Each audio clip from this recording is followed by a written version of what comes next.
Hello बच्चों, मैं हेम पालीवाल।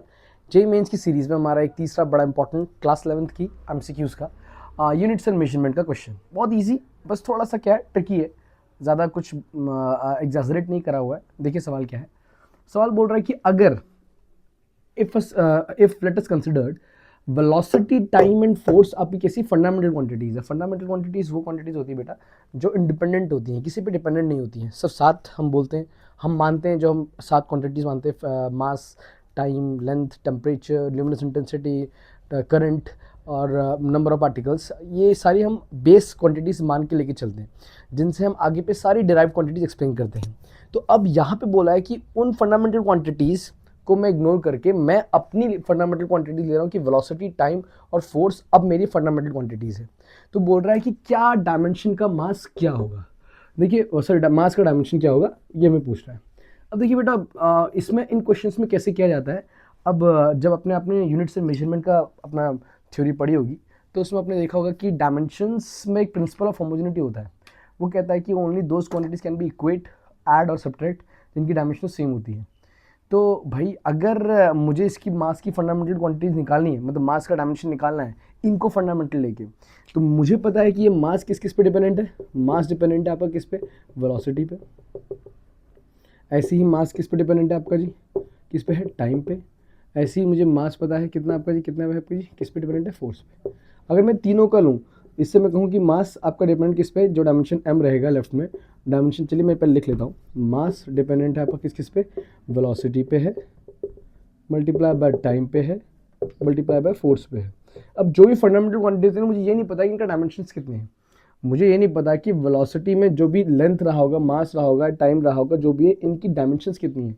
तो हम ऐसे क्वेश्चंस में अज्यूम करते हैं कि लेट वेलोसिटी की डायमेंशन ए रही होगी, टाइम की डायमेंशन बी और फोर्स की डायमेंशन क्या रहेगी, सी। लेफ्ट में आपका मास है, हम लेके थ्योरी इस तरीके से चलेंगे। देखिए कैसा, एम डायरेक्टली प्रोपोर्शनल टू क्या, वेलोसिटी क्या होगी, एल टी माइनस वन की पावर ए। ऐसी टाइम की क्या होगी, टी, टी की पावर बी। फोर्स की क्या होगी, M L T minus two की पावर सी। ये हमारी प्रेजेंटेशन रहेगी। अब इसको हम जब इक्वेट करेंगे, एक डायरेक्टली क्वेश्चन हटा देते हैं, कॉन्स्टेंट ले आता हूँ, ठीक है। इसको अंदर मल्टीप्लाई किया तो एल की पावर ए, टी की पावर माइनस ए। अच्छा यहाँ पे बताइए, एम की पावर क्या है, वन, एल की पावर क्या है, जीरो, एंड टी की पावर क्या है, जीरो। ठीक है, प्रिंसिपल ऑफ होमोजेनिटी कहती है कि दोनों इक्वेट होनी चाहिए, दोनों बराबर आनी चाहिए वैल्यू। तो यहाँ पे कितना आएगा, minus of A and this is T की पावर बी, एम की पावर सी, एल की पावर सी, टी की पावर माइनस टू सी। ठीक, अब इक्वेट करेंगे, मतलब पहले कैलकुलेशन करते हैं, एल में कितनी आएंगी, यहाँ पे एल की वैल्यू कितनी है, एल की वैल्यू कितनी है यहाँ पे आपकी जी, ए, एंड यहाँ पे एल की वैल्यू कितनी है आपकी जी, ए प्लस सी। ठीक है, एंड क्योंकि यहाँ पे ए है और ये बेस सेम होते हैं, पावर ऐड होती है। सिमिलरली टी की power minus A plus B and minus two C. फिर उसके बाद आपका अगर एम देखूंगा तो एम की पावर कितनी है आपकी जी, सब सी है यहाँ पे। ठीक है, तो अगर इनको कंपेयर करूँ, टी की पावर जीरो, एल की पावर जीरो, एम की पावर वन, तो ये कंपैरिजन कीजिए, लेफ्ट में डायमेंशंस जो होगा वो आपका राइट के बराबर होना चाहिए। तो अगर सी है तो यहाँ पे किसकी इक्वेशन आएगी, सी की वैल्यू किसकी बराबर आएगी, वन के बराबर आएगी। इक्वेट करूँ, एम की पावर वन, एम की पावर सी यहाँ पे है। तो ऐसे दूसरी क्वेश्चन आएगी, that would be your minus of A plus B minus two C is equal to किसके बराबर आपका जी, जीरो के बराबर। फिर ऐसे अगर मैं तीसरा इक्वेट करूँ, आपका एल की वैल्यू कितनी आएगी, A plus C is equal to, वो भी किसका, जीरो के बराबर है। अब सी की वैल्यू वन है तो ए की वैल्यू कितनी हो जाएगी, वन, ए की वैल्यू कितनी हो जाएगी, माइनस वन। तो ए की वैल्यू माइनस सी की, माइनस सी की वन, तो इसकी वैल्यू कितनी आ जाएगी आपकी जी, ए की वैल्यू कितना रखेंगे, minus one, minus of one plus of B minus of two into C, one हो जाएगा ज़ीरो, कितना हो जाएगा, one plus B minus two is equal to zero, और B minus one is equal to zero. मैं calculation आपको दिखा रहा हूँ, सीधे सॉल्व करके वैल्यू तब देखेंगे आप, बी की वैल्यू बना दी।